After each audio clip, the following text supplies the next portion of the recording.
recording for the Oral Archives at Trowbridge Museum on the 15th of March 1996. Mr Howard Whiffin, who worked in the Trowbridge Spitfire factories, talking to David Neville about his work. News travelled fast because I got on the bus. I said, Southwick please. Oh, you go to the Spitfire factory, he said.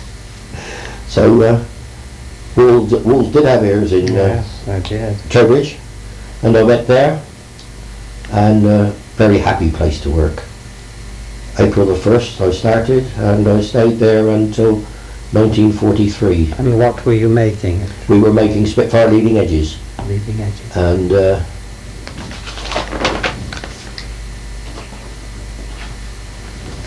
thank you. That's the leading edge of the wing. Leading edge of the wing. So everything. This is at. That's at Barnes, Southwick. This is Southwick. Yes, that picture is actually of Barnes at Southwick.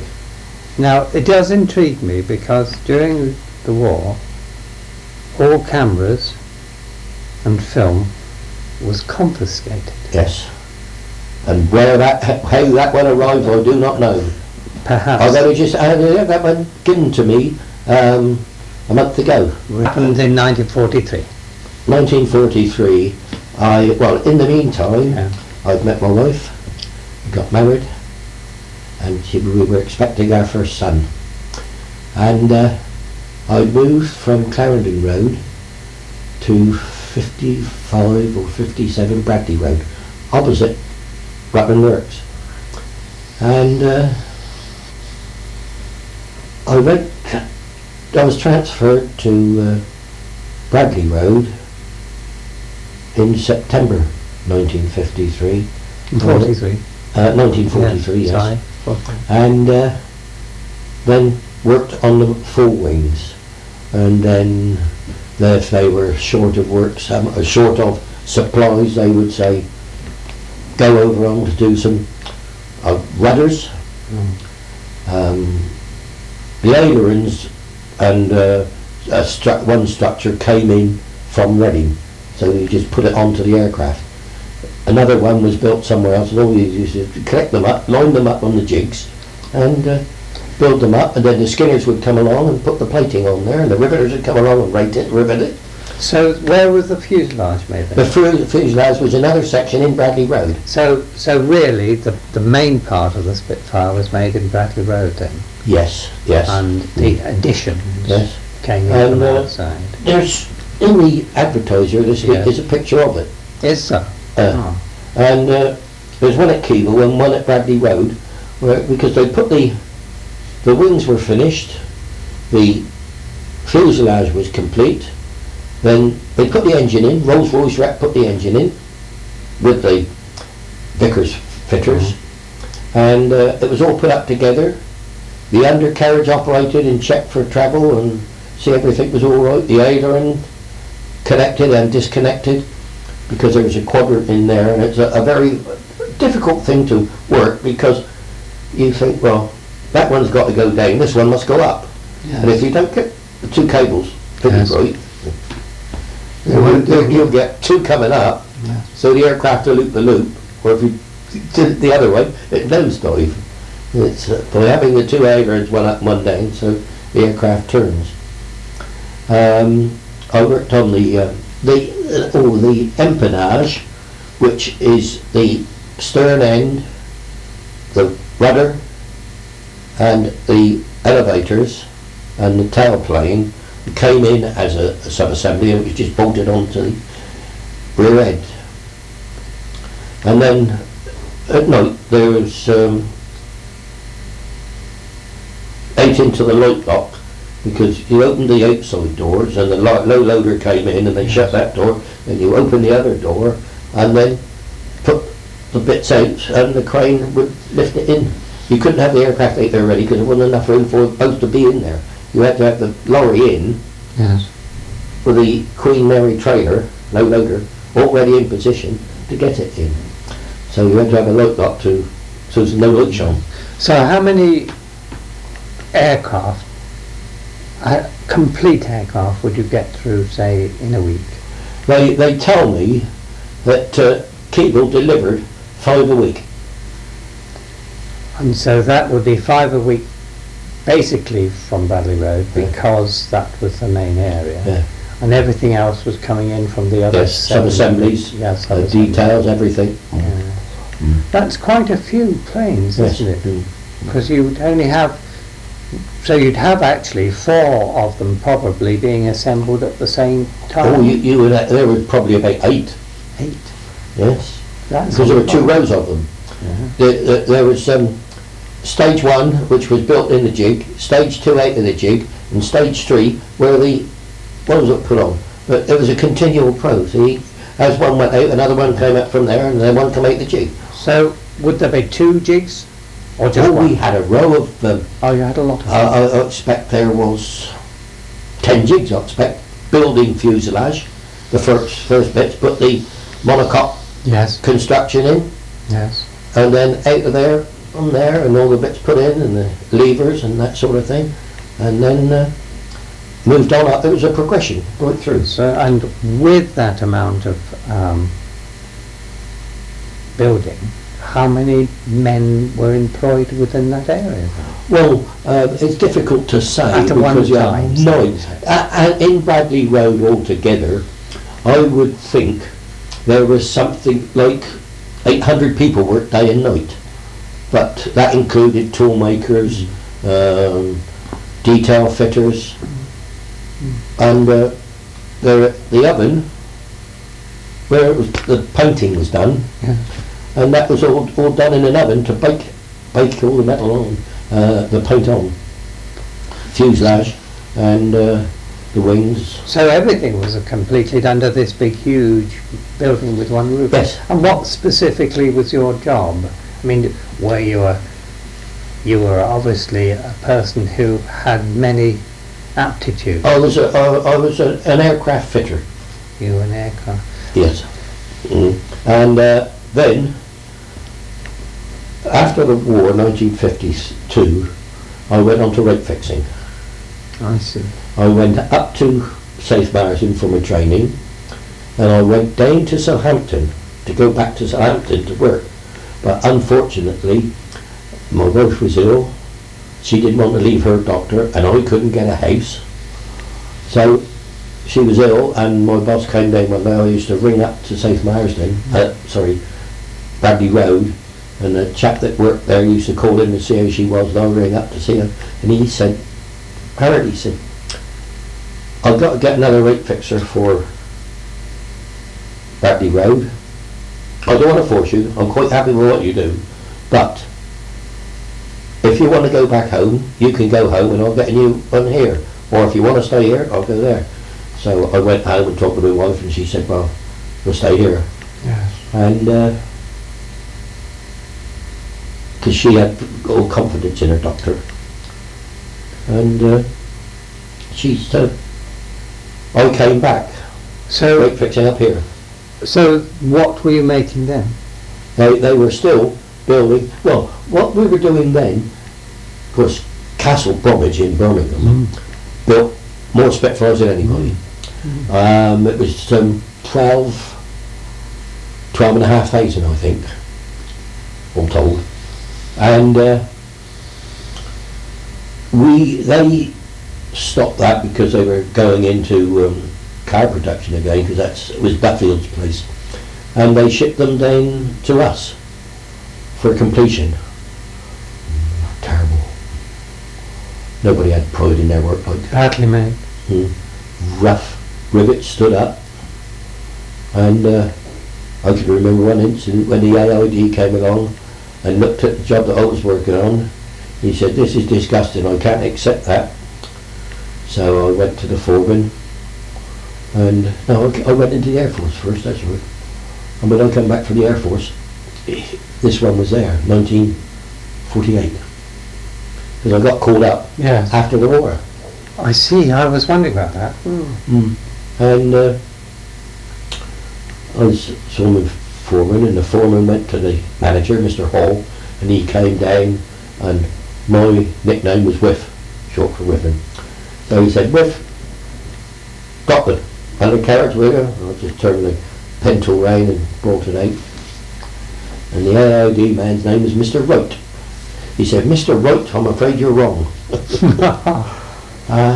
He said, your opposite number at Birmingham has accepted this. He said, well, I'm going to write a note. Too late now, he said, there's no more out there.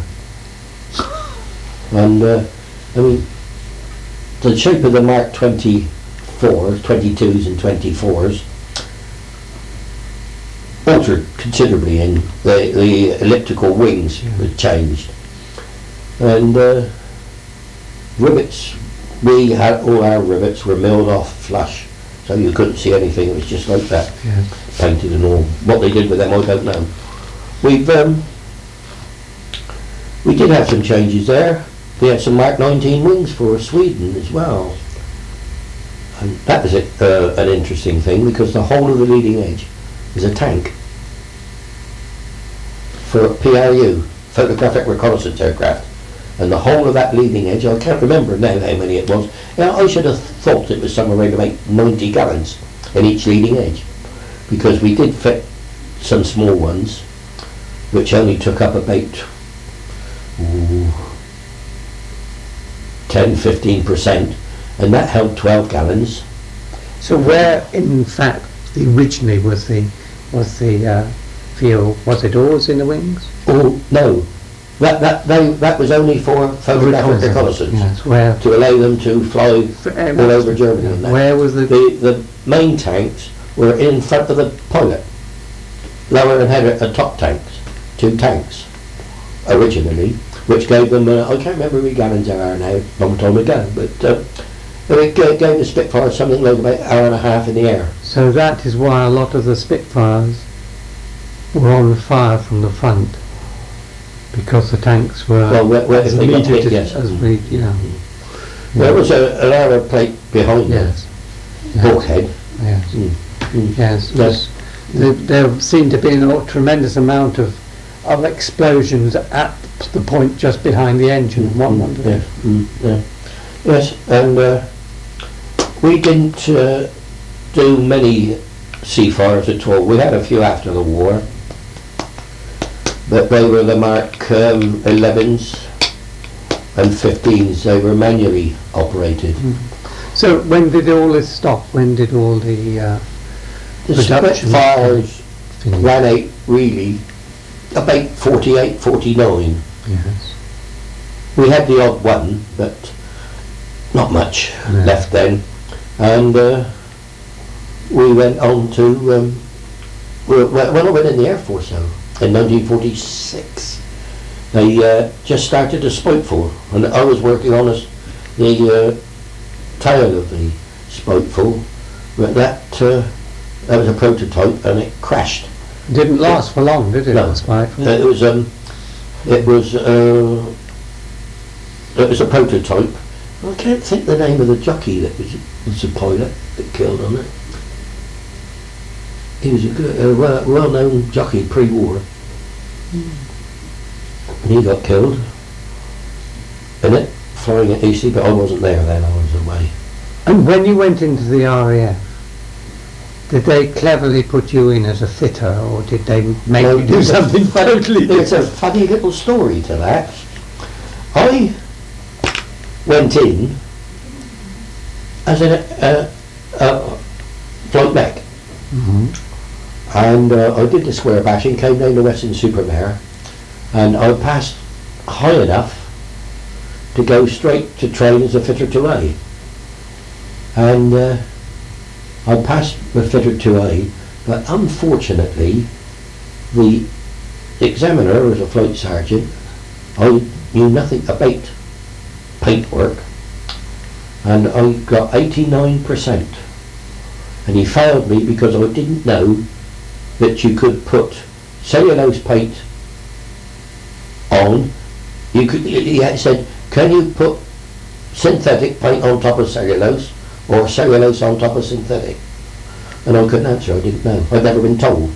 And I mean, paintwork never came into our category, and he failed me for that. So when I got out to India, I I could have been a corporal straight away. Oh, But dear.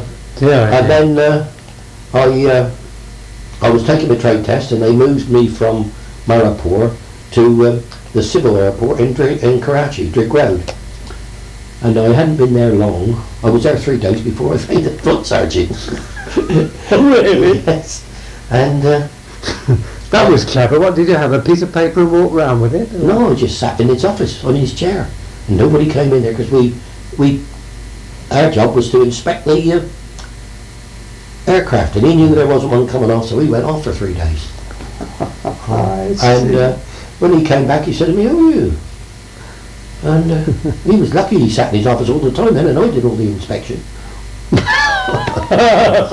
That's the way it is. Then they found out that I shouldn't have gone to India in the first place because I was 26, and the Asian service group didn't allow me to stay there long enough. And I got there in April, and end of August, I decided to have a week's leave, and 4 of us went into the Union Jack Club in Karachi, and another one of our mates came out one Thursday night, because we always used to have a curry-off there. He said, "You're on a boat with." I said, "I can't be." He said, "You are." He said, "All 59s are gone." So I went in, never reported him, just went into the billet and back out again, never had my name on the board. So I went back down, and we stayed there for the rest of the week, came home, came back to the guard room, and I said to them, "That's me there." He said, "Where have you been then?" I said, "I've been on a week's leave." And he said, "You've got to be ready," and told me when. I know the monsoons were on, and we got ready and flew down to Bombay with the monsoons, and I've never seen rain bounce back up off of a wing of an aircraft. I had some experiences. What was the aircraft you flew back? Dakota. Dakota. And it was an American paratroop, set up for American paratroop, with a long plastic seats. You couldn't see out the window. Well, you couldn't see much anyway. But it was there. And so when you came back, were you recalled to England? Well, I started working on these Mark 22s and 24s. So they actually demobbed you, did they? Oh yes, I got. Yes, you got. Well, I went to Bryce Norton first because